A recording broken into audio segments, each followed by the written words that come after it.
بعض اوقات اپنے گھر کے مرد حضرات کو تانے دے رہی ہوتی ہیں، فرمائشی پروگرام چل رہے ہوتے ہیں، کچھ بھی ہو جائے مجھے میری چیزیں چاہیے، ابو آپ کہیں سے بھی لائیں، اچھا بیوی ہے تو شوہر کو کہتی ہے آپ کہیں سے بھی لائیں۔ اینڈ آف دا ڈے بہت ضرور پر نے دیکھا کہ وہ مرد جو ہے وہ حرام روزی کی طرف چلا جاتا ہے، معاذ اللہ بعض اوقات رشوت کا کام کرتا ہے، جھوٹ کہہ کے کام کر رہا ہوتا ہے، یا پھر بعض اوقات چوری چکاری کی طرف چلا جاتا ہے۔ پھر دیکھا ہم نے یہ کہ انہی خواتین کو تکلیف ہوتی ہے کہ پہلے بہت زیادہ مال آتا ہے، پھر پیچھے پولیس بھی آ رہی ہوتی ہے، وہ بندہ اٹھ بھی جا رہا ہوتا ہے۔ میں تو یہاں خواتین کو عرض کروں گا کہ جب بھی ان یوزول یعنی غیر معمولی رقم گھر میں آنے لگے نا تو آپ کو خوش ہونے کے بجائے الارم بج جانے چاہیے۔ یہ کدھر سے آ رہے بھائی؟ صحیح، یہ تو پوچھتے ہی کوئی نہیں نا، اچھا آ ہی رہا ہے نا، بہت ترقی ہو گئی بھائی، تمہاری 20,000 تنخواہ ہے، 40,000 تنخواہ، یہ لاکھ لاکھ روپے کیسے آ رہے ہیں؟ فوراً پکڑے اس کو،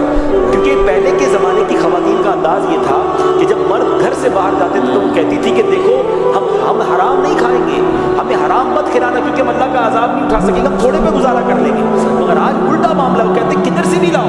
پڑوسی نے زیور بنایا ہم نے بھی زیور بنانا ہے، اس کی شادی ہے میں نئے کپڑے بنانے ہیں، ایک لمٹ ہی ہے نا۔ اچھا پھر اس میں بعض اوقات آپ نے دیکھا آج کل کتنے بیماریاں بڑھ رہی ہیں، فرسٹریشن کی وجہ سے، ٹینشن کی وجہ سے شوگر بڑھ رہی ہے، بلڈ پریشر بڑھ رہے ہیں۔ آپ ایک مرد پر اتنا پریشر دے دیں گے، اس کی کیپیسٹی ہے، وہ اس سے زیادہ کر ہی نہیں سکتا۔ ہونا یہ چاہیے کہ گھر کی خواتین جو بھی گھر میں کمانے والے ہیں ان کے ساتھ ایک شارٹ میٹنگ کر کے پہلے سمجھ لیں کہ آمدنی کتنی اور کتنی بڑھ سکتی ہے، پھر اسی میں اپنے انتظامات کو دیکھیں، ان کو ایکسٹرا ٹینشن نہ دیں، ورنہ کبھی حادثہ ہوگا نا تو انہی اسلامی بہنوں نے انہی گھر کے افراد نے رونا ہے۔ ہم نے دیکھا ہے، مجھے ایک واقعہ یاد ہے، ہمارے قریبی جاننے والوں میں سے تھا، ہم سب بھی حیران ہوتے تھے گھر والے نے کبھی کبھی کہ